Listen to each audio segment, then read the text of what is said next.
Good evening, you all. It is July 27th, and we are reading Proverbs number 27. Let's get into the word of the Lord. I'm reading from the New Living Translation of the Bible. I've been enjoying Proverbs 27 out of that version, and so we're just going to stick there for tonight. Proverbs 27, verse number 1. Don't brag about tomorrow, since you don't know what the day will bring.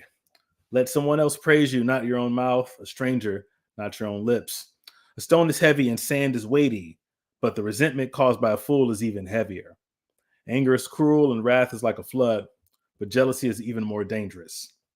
An open rebuke is better than hidden love. Wounds from a sincere friend are better than many kisses from an enemy. A person who is full refuses honey, but even bitter food tastes sweet to the hungry. A person who strays from home is like a bird that strays from its nest. The heartfelt counsel of a friend is as sweet as perfume and incense. Never abandon a friend, either yours or your father's. When disaster strikes, you won't have to ask your brother for assistance. It's better to go to a neighbor than to a brother who lives far away. Wow. Be wise, my child, and make my heart glad. Then I'll be able to answer my critics. A prudent person foresees danger and takes precautions. The simpleton goes blindly on and suffers the consequences. Get security from someone who guarantees a stranger's debt. Get a deposit if he does it for foreigners.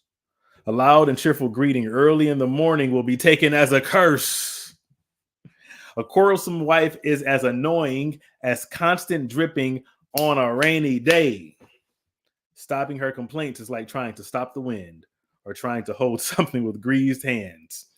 As iron sharpens iron, so a friend sharpens a friend. As workers who tend a fig tree are allowed to eat the fruit, so workers who protect their employer's interests will be rewarded.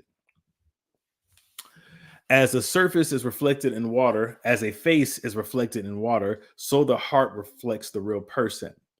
Just as death and destruction are never satisfied, so human desire is never satisfied. Fire tests the purity of silver and gold, but a person is tested by being praised. You cannot separate fools from their foolishness, even though you grind them like grain with mortar and pestle. Know the state of your flocks and put your heart into caring for your herds.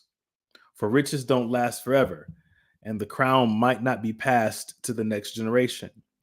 After the hay is harvested and the new crop appears, and the mountain grasses are gathered in, your sheep will provide wool for clothing, and your goats will provide the price of a field. And you will have enough goat's milk for yourself, your family, and your servant girls. Proverbs 27, the word of God for the people of God. Thanks be to God.